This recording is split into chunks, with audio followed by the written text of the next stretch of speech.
Hello and welcome to Beauty Will Save the World. Today we'll be looking at the 20th century Russian poet Anna Akhmatova. I think 20th century was a very vibrant age for poetry, for modern poetry. Um, uh, Poetry is still being written and read, but I think 20th century was a very vibrant age for it, and no other country was it more vibrant than in Russia, especially the early parts of 20th century, years before the war and after, and all the troubles they had in Russia inspired a lot of poets who became martyrs. And Anna Akhmatova was friends with quite a number of the known poets of the time. So we have Mikhail Kuzmin, we have, you know, uh, we have pictures of some of them: Osip Mandelstam, Nikolai Nedbrov, we have Gumilyov, we have Alexander Bloch, Vladimir Mayakovsky, a very popular name at the time. We have, and she was lovers to some of them. Osip Mandelstam. We have quite a number. Lev Gumilyov, of course, I've mentioned, and last but not least, we have the writer. What is his name? The writer of this. No, I can't seem. Yeah, Boris Pasternak. Pasternak, also a very famous poet from that time, but she was a female poet amidst all these male Russian poets, and she held her own, and I really respect her for that. And she's one of the few Russian poets I've been able to read in translation. This is a translation by Judith Hemschmeyer. It's a very difficult name to pronounce. Edited by Roberta Reader. And it's a very big copy, as you can see, like complete works.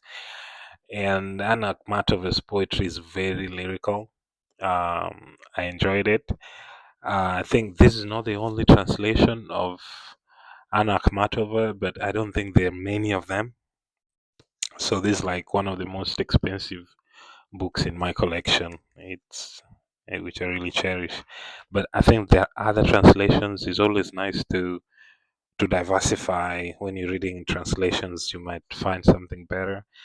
But it always happens that the first translations I read becomes my favorite. So most of the time, the next one kind of throws me off. But you have to be very open-minded with translations. So I will read. Excuse me. I will read a few poems from this just to give you an idea of how she wrote and her subjects. Um, I think one of the very, major facts about her life and her love life was that she was at one time um, the girlfriend of Modigliani, the famous Italian painter. Very tragic life. And he did a certain drawing of her that she kept above her head throughout her life, and above the bed stand, or and it was always with her till she died. So it's a very important sort of drawing. Um, the 21st night. It's a poem without a title. So the first word line is the title. The 21st night, Monday, the outlines of the capital are in mist. Some idler invented the idea that there's something in the world called love, and from laziness or boredom, everyone believed it. And here is how they live. They anticipate meetings, they fear partings, and they sing the songs of love. But the secret will be revealed to others, and a hush will fall on them all. I stumbled on this by accident, and since then have been somehow unwell.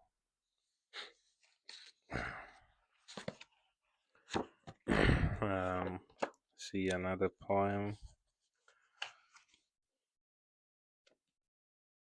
before I read the longer one. This one called The Poet. The Poet. He who compared himself to the high of a horse, he glances sideways, looks, sees, recognizes, and instantly paddles shine as melted diamonds, eyes pines. In lilac haze repose backwards, station platforms, logs, leaves, clouds, the whistle of a steam engine, the crash of a watermelon rind in a fragrant kid glove, a timid hand. He rings out, thunders, grates, he beats like the surf, and suddenly grows quiet. It means that he is cautiously advancing through the pines so as not to disturb the light sleep of space. And it means that he is counting the grains from the strip stalks. It means that he has come back to a dry gravestone, cast and black after some kind of funeral. And once more Moscow weariness burns the throat. Far off a deadly little bell is ringing. Who lost his way in 2 steps from the house, up to the waist in snow and no way out, because he compared smoke to the raccoon and celebrated cemetery thistles, because he filled the world with new sound of his verse reverberating in space. He was rewarded with a kind of eternal childhood. His generosity and keen-sightedness shone. The whole earth was his inheritance, and he shared it with everyone. It's a beautiful tribute to the vocation of poetry. Yeah, the whole earth is his inheritance, and he shares it with everyone. So I think the most famous poem of hers wasn't a sort of a love poem, but it's sort of it's called Requiem, which she wrote for during the troubles when Stalin was in power and there was arbitrary arrests. Her son was arrested, her husband died, and she just went through hell trying to plead with the authorities to release her son to her. And she wasn't the only one, there were so many of them, so many mothers and wives who went to plead. And she wrote this poem, and it's one of my favorites from that time. So, Requiem is a bit longer, and I'll finish with it. Requiem. No, not under the vault of alien skies, and not under the shelter of alien wings. I was with my people then, there where my people unfortunately were. In the terrible years of the years of terror, I spent 17 months in prison lines of Leningrad. Once someone recognized me. Then a woman with blush lips standing beside me, who of course had never had me called by name before, woke up from the stupor to which everyone had succumbed and whispered in my ear. Everybody spoke in whispers there.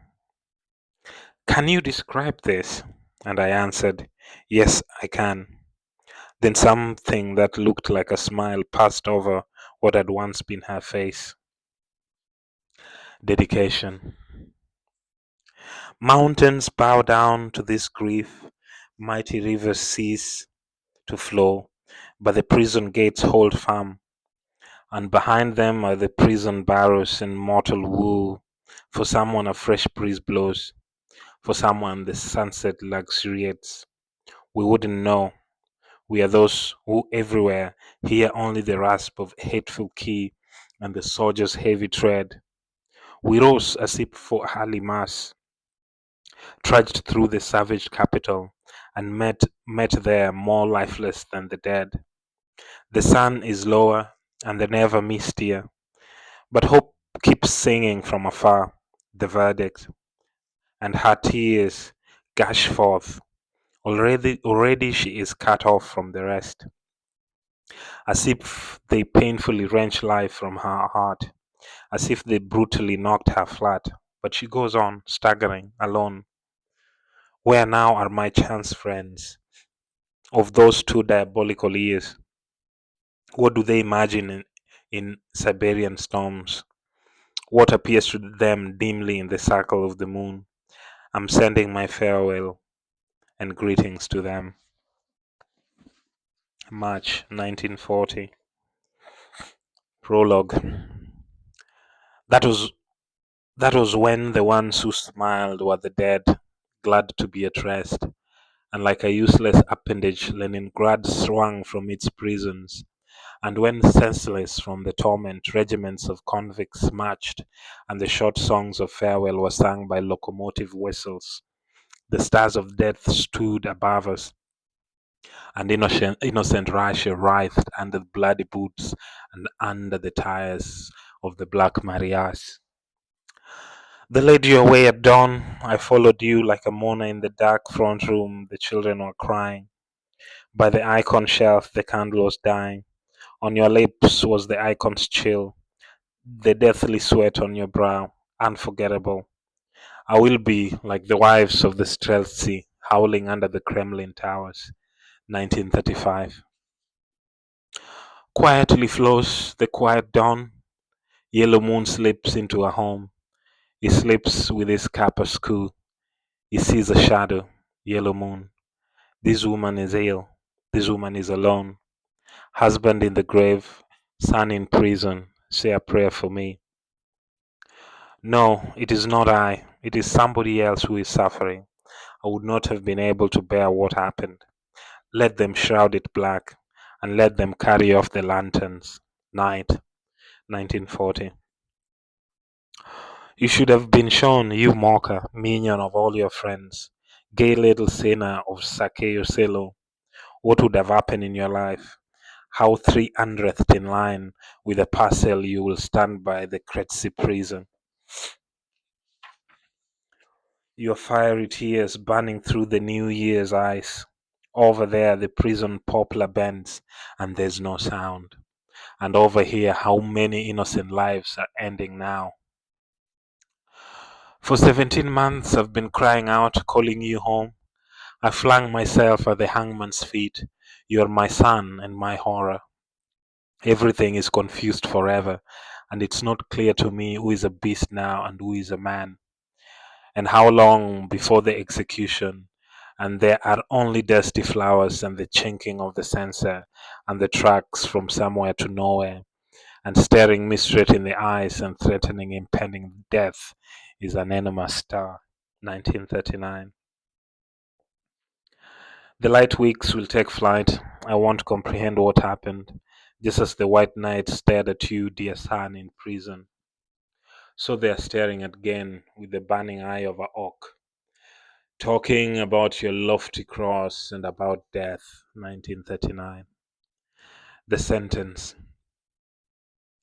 And the stone and the stoneward fell on my still living breast. Never mind, I was ready. I will manage somehow.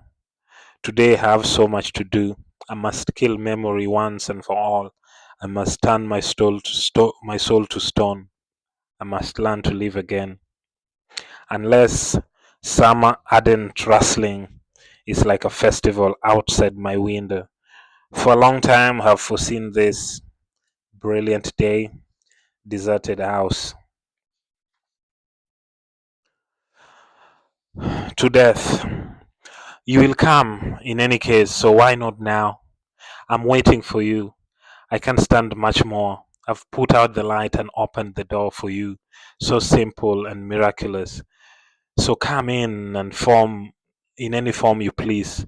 Bust in as a guest shell, or like a gangster steal in with a length of pipe, or poison me with typhus fumes, or be that fairy tale you dreamed up, so sickeningly familiar to everyone, or which I glimpse to the top of a pale blue cap, and the house attendant white with fear.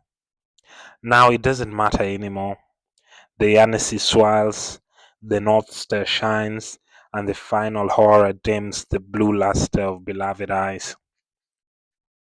Now madness half shadows my soul with its wings, and makes it drunk with fair wine, and beckons towards the black ravine. And I finally realized that I must give in, overhearing myself raving as if it was somebody else. And it does not allow me to take anything of mine with me, no matter how I plead with it, no matter how I supplicate. Not the terrible eyes of my son, suffering turned to stone, not the day of the terror, not the hour I met with him in prison, not the sweet coolness of his hands, not the trembling shadow of the lindens, not the far off fragile sound of the final words of consolation. May 4th, 1940, Fountain House. Crucifixion. Do not weep for me, mother, I am in the grave. A choir of angels sang the praise of that momentous hour, and the heavens dissolved in fire. To his father he said, why hast thou forsaken me? And to his mother, oh, do not weep for me. 1940, Fountain House. Mary Magdalene beat her breast and sobbed. The deserted dialogue, the, the Mary Magdalene beat her breast and sobbed. The beloved disciple turned to stone. But where the silent mother stood, there not a glance, and no one would have dared. Epilogue 1. I learned how faces fall, how terror darts from under eyelids, how suffering traces lines of stiff cuneiform on cheeks, how locks of ashen blonde or black, how locks of ashen blonde or black turn silver suddenly. Smiles fade on submissive lips, and fear trembles in a dry laugh. And I pray not for myself alone, but for all those who stood there with me in cruel cold and July heat, and that blind red wall. Epilogue 2. Once more the day of remembrance draws near. I see, I hear, I feel you. The one they almost had to drag at the end, and the one who stamps her native land no more, and the one who, tossing her beautiful head, say, coming here is like coming home. I'd like to name them all by name, but the list has been confiscated and is nowhere to be found. I have woven a mantle for them from their meager, overheard words. I will remember them always and everywhere. I will never forget them, no matter what comes. And if they gag my exhausted mouth through which 100 million scream, then may the people remember me on the eve of my remembrance day. And if ever in this country they decide to erect a monument to me, I consent to that honor under this condition, that it stand neither by the sea where I was born. My last tie with the sea is broken, nor in the Sars garden near the cherished pine stump, where an inconsolable shade looks for me, but here where I stood for 100 hours, 300 hours, and where they never unbolted the doors for me. This, lest it be blissful death, I forget the rambling of the Black Marias. Forget how that detested door slammed shut and an old woman howled like a wounded animal. And may the melting snow stream like tears from my most motionless lids of bronze, and a prison dove coo in the distance, and the ships of the Never sail calmly on. March 1940. The end of Requiem. That is AKHMATOVA, and thank you for coming by. Check her out, and I think I'll also be getting another translation to see, just compare and contrast. So like and subscribe. Beauty will save the world. Bye bye.